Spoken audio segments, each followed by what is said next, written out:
Hey everyone, and welcome back to True Tomorrows. I'm Adrian Smith, your guide to the wildest what-ifs and could-bes of the future. I'm Julia Jones. We've got another captivating story today, all inspired by that slightly unnerving intersection of technology and where it might lead us. Yeah, ready to dive in with you. We'll untangle the fact from the fiction and maybe even have some fun along the way. So if you love exploring those unexpected corners of tomorrow, make sure to rate and follow the show for more. You know, sometimes the line between future and sci-fi gets blurry, It does. but that's what makes this so exciting, right? Today's story, Ghostlight Path, takes us to a world that's both eerily familiar and completely alien. Think post-apocalypse. But instead of a barren wasteland, nature has roared back, reclaiming everything. It's almost as if nature's saying, okay, humans, time for a reset. Right. But there's the twist, of course. Always a twist. Hmm. Our main characters, the Roaners, as they call themselves, are scavenging tech just to survive. It's both lifeline and a haunting reminder of whatever took the world down. I mean, can you imagine relying on scraps of our smartphones to navigate a landscape filled with mutated plants and who knows what else? It really makes you appreciate the resilience of the human spirit. And speaking of resilience, we meet Sasha the optimist, who somehow still sees hope. Then there's Lex, the tech whiz, who can actually decipher all that old world code, and Anya, who's become this incredible mapmaker, charting a course through this new untamed wilderness. And what are they searching for in this wild new world? It's this legendary haven, a place where supposedly tech and nature actually coexist peacefully. The word haven alone evokes so much, right? It's Yeah. that innate human desire for safety, for a better tomorrow, but it makes you wonder what happens when that desire for a better future blinds us to the potential pitfalls. Exactly, because the journey to haven is anything but safe. These roamers are constantly dodging mutated plants, avoiding dangerous gangs, and just trying to make it through each day. And then there's the Ghostlight Path. Now, this is where things get really interesting. This path is literally illuminated by bioluminescent plants and creatures. So picture this incredibly beautiful, almost magical landscape. But the twist is, it's as dangerous as it is beautiful. Okay, so full disclosure, I'm a sucker for anything bioluminescent. Give me fireflies, glowing jellyfish, whatever.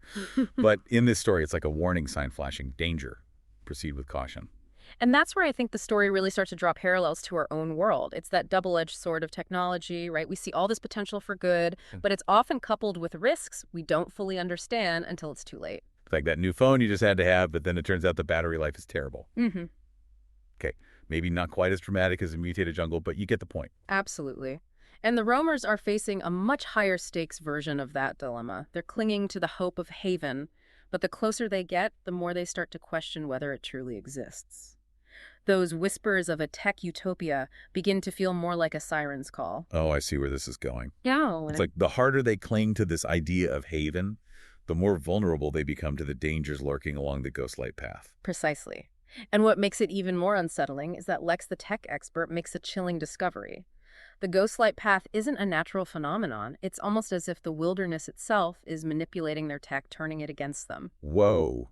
So not only are they chasing a potentially false hope, but the very thing they're relying on for survival might be leading them into a trap. It's as if the environment is saying, you want to play with technology, fine, but you play by my rules now. Okay, now I'm getting chills. I need to know what happens next.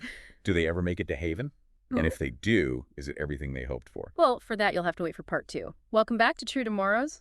You know, last time we left the roamers facing some pretty unsettling truths.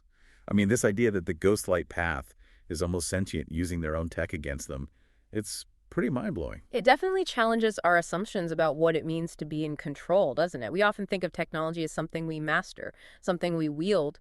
But what if it starts wielding us? That's a scary thought. And it's not just a sci-fi concept. I mean, think about how much we rely on algorithms these days. They curate our news feeds, recommend products, even influence our dating lives. Are we really in control, or are we being subtly nudged in certain directions? And what happens when those algorithms are designed with specific agendas? Who gets to decide what we see, what we believe, what we desire? The story really makes you think about the power dynamics at play in our tech-driven world. Absolutely. But back to the roamers. They're still determined to reach haven, this promised land of technological harmony. But as they journey deeper into this strange bioluminescent wilderness, they start to realize that haven might not be what they imagined. Remember, for them, haven represents more than just safety. It symbolizes a return to a world where technology served humanity, not the other way around. It's a powerful yearning, especially in a world where technology has become both a savior and a curse.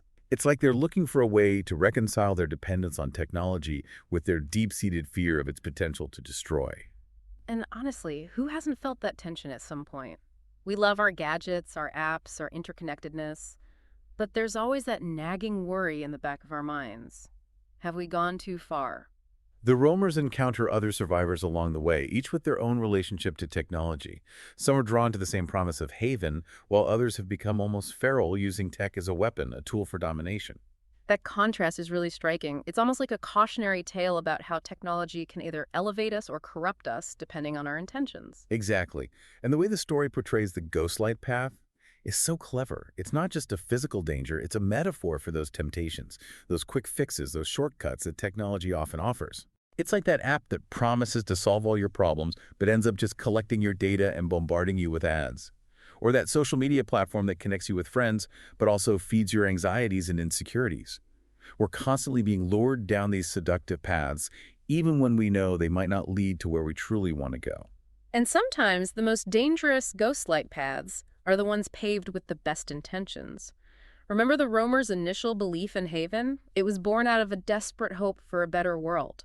But that hope, however well-intentioned, made them vulnerable to manipulation. So how do we navigate this complex landscape where the lines between progress and peril are constantly shifting? How do we distinguish between the technologies that truly serve us and those that lead us astray? It's a question that requires constant vigilance, critical thinking, and a willingness to question assumptions, even our own. And speaking of questioning assumptions, what happens when the roamers finally reach haven? Is it the utopia they've been dreaming of, or something else entirely? Well, let's just say the reality of haven is not quite what they expected. Okay, now I'm really hooked. We've got to unpack this in part 3. Stay tuned, folks, because things are about to get really interesting. Welcome back to True Tomorrows. We're wrapping up our journey through Ghostlight Path, a story that's given us a lot to ponder about the seductive nature of technology and the choices we make in pursuit of a better future. Last time we left off with the roamers finally reaching haven. After all they'd been through, you'd think it'd be this incredible moment of triumph, right? You think so? Yeah. But instead of finding a thriving utopia, they stumble upon a decaying ruin. It's a stark reminder that even the most brilliant technology can't solve everything, especially if it's not grounded in human values. Wow, that's a real gut punch. All that hope, all that struggle, only to find out haven is a lie. This is the ultimate tech fail. It is, and it raises some really important questions about the kind of future we're building. Are we chasing after our own versions of haven, seduced by the promise of easy solutions and technological fixes? Yeah, I think that's something we can all relate to. It's so easy to get caught up in the hype of new gadgets and apps, believing they'll make our lives easier, happier, more fulfilling. But what if we're just trading one set of problems for another? The story doesn't offer any easy answers, but it does highlight the importance of awareness, being mindful of the trade-offs, the unintended consequences, the potential downsides of the technologies we embrace. Because sometimes the path that seems easiest, the most alluring, the one bathed in seductive bioluminescence, might just lead us right off a cliff. Exactly. And I think what makes the story so powerful is that even though the roamers are confronted with this harsh reality, they don't despair. They choose to move forward to create their own path, one based on collaboration, resourcefulness, and a deep respect for the interconnectedness of all things. That's a really powerful message. It's not about rejecting technology altogether. It's about using it wisely, thoughtfully, with a deep understanding of its potential and its limitations. And recognizing that true progress doesn't always come from some grand technological breakthrough. Sometimes it's about the small, everyday choices we make, the way we connect with each other, the way we care for our communities, the way we value the natural world. Ghostlight Path is ultimately a story about hope. It's about recognizing that even in the face of disillusionment, even when our dreams crumble around us, we still have the power to choose a different future. A future where we learn from the mistakes of the past, where we prioritize human well-being over technological advancement, and where we create our own havens, not through some grand illusion, but through the everyday acts of courage, compassion, and connection. And that's a future I think we can all get behind.